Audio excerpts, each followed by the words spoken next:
NaMo सिद्धाणं NaMo आयर्याणं NaMo वज्झायाणं NaMo लोहि सवसाहुणम्।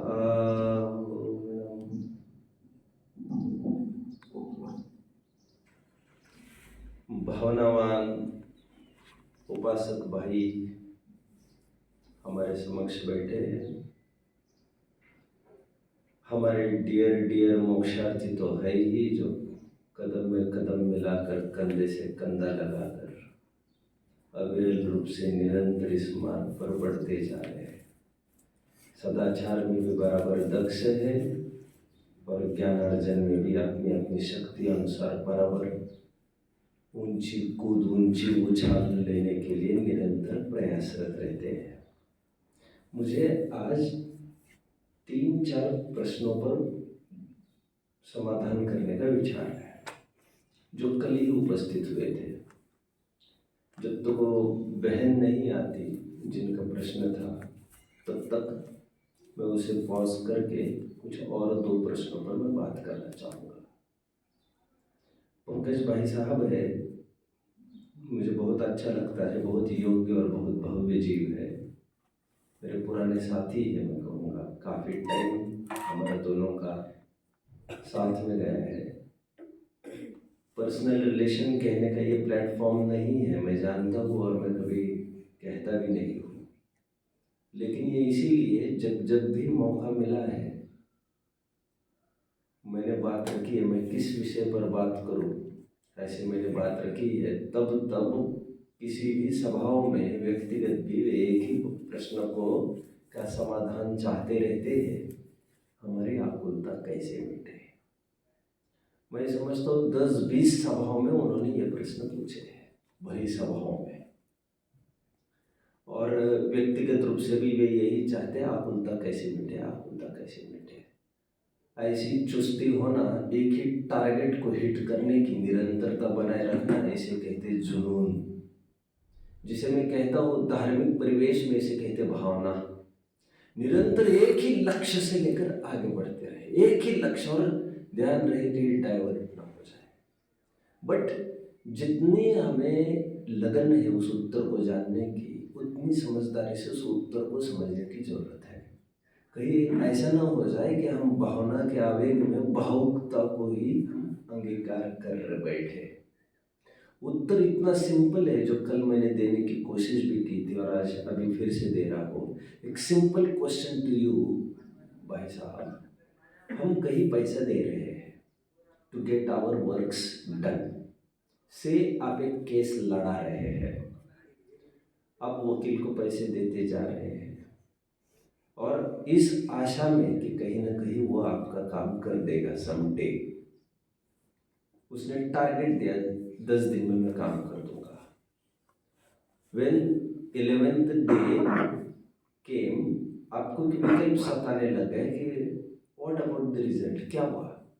And 11th day he started demanding for extra money, giving some other reasons. आपने ignore किया, but this thing continued on 21st day, on 31st day, on 41st day, and the same things went on continuing again and again. आपको कहीं ना कहीं ये लगेगा, how long will I be patient, how long will I wait। तो वहाँ पर आपको एक प्रश्न उत्पन्न होने लगता है, कहीं ऐसा तो नहीं कि वह ये आदमी हमें घुमा रहा है, अथवा कहीं ऐसा तो नहीं ये स्वयं घूम रहा है, इसके बस की ही नहीं है और बड़ी उछाल लेने के लिए ये बात कर रहा है, शायद इसके बस की नहीं है, अथवा करना नहीं चाहता है, जो भी कुछ कारण होगा। किसी न किसी दिन आपको ये लगने लगता है, ये पैसे देने का फ्लो जो पहले दिन था आपका, पहले 10 दिन में, वो फ्लो में कहीं ना कहीं अंदर आवाज आने लगती है कि पैसा नहीं दिया जाना चाहिए अभी, क्योंकि ये तो इमोशनली ब्लैकमेल कर रहा है हमारे परेशानी समस्या को देखकर। The same situation is with doctors. आपने how long will be patient there patient, कब तक धैर्य रखेंगे आप। किसी न किसी दिन आपको लगेगा कि डॉक्टर तो आजमाइश कर रहा है, ये तो इसकी स्टडी चल रही है, हमारे जीवन के साथ खिलवाड़ कर रहा है ये। तो आपका एक पर्टिकुलर पॉइंट पर पैसा देना बंद होगा, तो पैसे देने में थोड़ी रोक आने लग जाएगी। The same thing happens. हम पैसा देना कब बंद करते हैं? पैसा कब तक देते हैं? जब तक हमें लगता है काम हो रहा है। पैसा देना कब बंद करने की सोचते हैं, तो कब बंद करते हैं? जिस दिन हमें फर्मली ये लगने लग जाए बातें कर रहा है, काम नहीं कर रहा है, हमें ये उल्लू बना रहा है, या ऐसा कुछ होने वाला नहीं है। जिस दिन आपको लगेगा पैसे देने से काम नहीं होगा, आप तुरंत पीछे हट कर लेते हो, ये सोचे बिना कि आज तक कितना इन्वेस्टमेंट किया है। मूर्ख ही है वो आदमी, वो सोचता है आज तक 1 करोड़ मैंने लगाया तो अभी 10 लाख में क्या है। मूर्ख, तुम्हें क्या पता है अभी 10 लाख है कि 10 करोड़ है आगे। This is just a start, this is your imagination, this is based on your imagination that you are talking. कहीं ना कहीं समझदारी आती है, आनी पड़ती है, सबका अपना अपना धैर्य, पेशेंस है। और कहीं ना कहीं आप जब आपको जिस दिन क्लिक होता है पैसे से काम नहीं हो रहा है, अब पैसे देना बंद करते हैं, ये सोचे बिना कि आज तक का पैसा गया पानी में, मैं आगे की तो बचाओ कि नहीं बचाओ। The same is the situation with धार्मिक प्लेटफॉर्म पर भी सेम बात है। आप आकुलता कब तक करते हो? व्हेन यू थिंक द आकुलता gets the work, all the works done. हमने आकुलता किया, हमने कहा भैया मेरे ये काम करना है, ये काम करते रहे रोजाना। बट एक दिन ऐसा हुआ, भैया ये काम करना है, इन्होंने काम किया नहीं, मैंने 3 बार कहा तो इन्होंने काम किया। आप समझ रहे हैं? फिर एक टाइम आया, मैंने 30 बार कहा तो काम हुआ। एक बार टाइम हुआ 300 बार कहा तो काम होने लगा। फिर ऐसा होने लग गया कि कितनी बार कहूँ तो काम ही नहीं हो रहा है। तो what we do, we start, we end expecting कि इनसे काम नहीं होगा। हम उनसे कहना बंद कर देते, हम यही तो काम करते हैं। और कहना तो मैं फिजिकली बात कर रहा हूँ, but basically where we start from, हम आकुलता, इच्छा बंद कर देते हैं। इनसे काम नहीं होगा, छोड़ेगा, अभी हमें कुछ नहीं करना। कल रावण का भी उदाहरण में देखा था। एक पॉइंट पर रावण को भी ऐसा लगा कि मुझे सीता को भोगना ही नहीं। The problem is no more now. Problem तब तक की थी जब तक सीता नहीं मिलती थी, या जब तक तुम्हें सीता को प्राप्ति की इच्छा थी। अभी दोनों में से एक हो तो प्रॉब्लम तुम्हारा कुछ नहीं है, और तुम्हारा स्वाधीन प्रॉब्लम खड़ा हो गया है, स्वाधीन सॉल्यूशन खड़ा हो गया है अभी कि मुझे सीता की जरूरत नहीं, तो there is no more, this thing is not a problem for you now.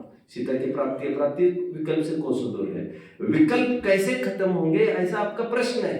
विकल्प इज लाइक मनी, जो पैसा दो और उसके बदले में भोग सामग्री खड़ी करो, कोई किसी को अपने अधीन कर लो।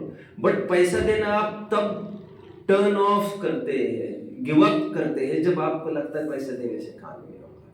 जिस दिन आपके माथे में ये बैठ जाएगा कि आकुलता करने से काम नहीं होता, उस दिन आप आकुलता अपने आप धीमी पड़ती जाएगी। Now this thing also depends on person to person, differs from person to person.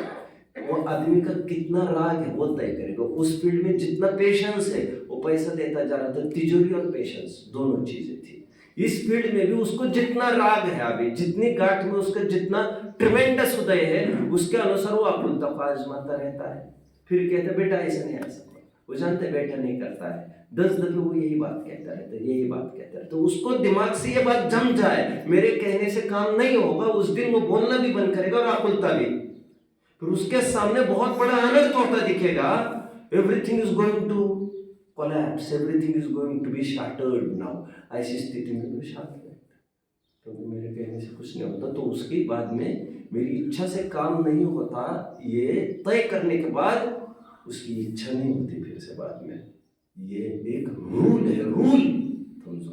You have asked me this question a number of times. It's so great कि आप एक ही प्रश्न को चेस कर रहे बराबर। इट्स रियली ग्रेट, क्योंकि goal oriented persons की बहुत कमी है। बहुत अच्छा होने पर भी आप इस बात को दिमाग में उतार लीजिए। जब तक आपको लग रहा है आकुलता से काम हो रहा है, तब तक आकुलता आप चाहते हुए भी नहीं मिटने वाली है। आप समझ रहे हैं? जिस दिन आपको लगेगा मेरी इच्छा से काम होता ही नहीं, फिर जितना पेशेंस, जितना राग है वो आपको परमिट करेगा आकुलता करने का, नहीं करने का। समझ में आ रहा है? 1 मिनट में आपको विड्रॉ करने की आदत होनी चाहिए। इतने प्रवृत्त लोग भी एक झटके में विड्रॉ कर लेते हैं, झटके में, और उसके बाद उनको कोई विकल्प नहीं सकता था, कोई विकल्प नहीं, दूर दूर तक ऐसा हो नहीं तो वैसा हो, जो इतना प्रवृत्त होता दिख रहा था। और ये मैंने हजारों बार अनुभव किया है, अनुभव करता रहता हूँ मेरे लाइफ में। एक एक मुझे सता जाए कि अभी विकल्प नहीं करेंगे, खत्म हो जाता है। लोग ताज्जुब करते, आज तक इतनी प्रवृत्ति थी, नहीं मुझे विकल्प ही नहीं साथा था उस दिशा में। अब न द्वेष काम न होने की स्थिति में, और न राग काम होने की स्थिति में, क्योंकि अब हमारी इच्छा ही नहीं रही। वो तो राग और द्वेष इच्छा की पूर्ति और पूर्ति पर डिपेंडेंट था। राग और द्वेष की खुराक हमारी इच्छा ही थी। आकुलता, अब आकुलता रही नहीं, काम खत्म हो गया। इतना सिंपल सॉल्यूशन है इसका, सिंपल सॉल्यूशन। अब वर्ड्स में आपको नए वर्ड्स नहीं चाहिए, आपको थिंकिंग एबिलिटी चाहिए, थिंक एंड थिंक। कुछ प्रश्नों के समाधान के लिए निरंतर पूछे जाना जरूरी नहीं होता है, पाए गए उत्तर को सोचना बार बार जरूरी होता है। You don't just keep on asking, I am not blaming you ना, it's so great that you are asking, but आप सोचिए, आप इस दिशा में बार बार सोचिए। जिस दिन आपको लगेगा मेरी इच्छा से काम ही नहीं होता, और आपकी कोई जिम्मेदारी नहीं है, लौकिक दृष्टि से चरवानी योग ने कही थी, उस पर भी फोकस करूंगा अभी, बट एज सच अपने लोकोत्तर कानून से देखो तो तुम्हारे ऊपर कोई जिम्मेदारी नहीं है, कोई राइट्स नहीं है, कोई ड्यूटीज नहीं है तुम्हारे बाहर की। उनका सब लेखा जोखा, वहां से रिमोट कंट्रोल हिलता है, काम होता है, वहां से मतलब कर्म, हाँ, वहां से मतलब कोई ऐसा एनिमेट ऑब्जेक्ट नहीं है बैठा वहां पर, जो सब कर्म इसको ऑपरेट करता रहता है।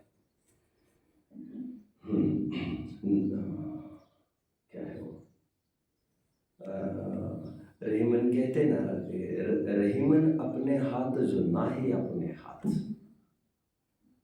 यानी मैं तो ये कह रहा हूँ, रहीम ये कह रहे हैं कि लोग समझते हैं उसके हाथ में सब कुछ, और लोग कहते हैं मेरे हाथ की बात है यार, रहीम कहते तुम्हारे हाथ में, तो तुम्हारे हाथ भी नहीं है। तो सब कहने की बातें होती, तो एक बात ये तय होगी, आकुलता खत्म होने का एक ही उपाय है, आकुलता से कार्य की सिद्धि नहीं होती, ऐसा स्वीकार करते जाए निरंतर, और एनालिसिस करते रहे आपके लाइफ, और एक ही घटना जो which goes adversely, that is enough for you. आप समझ रहे, समझने वाले को इशारा काफी है। कहते अशोक ने, इट्स नॉट कि अशोक ने कोई पहली लड़ाई की थी, सैकड़ों लड़ाइयां कर चुका था अशोक सम्राट, लेकिन आज का वो पॉइंट आकर खड़ा था जिसमें सरेआम कत्लेआम देख कर ये सब, आज उसको कहीं ना कहीं रुक गए, उसको लगा नहीं ये सब मांस आकर वगैरह ये सब अपने बस की नहीं है, इनके खून की कीमत है, ये विधवा हो गई, ये विधुर हो गई, ये लूला हो गया, लंगड़ा हो गया।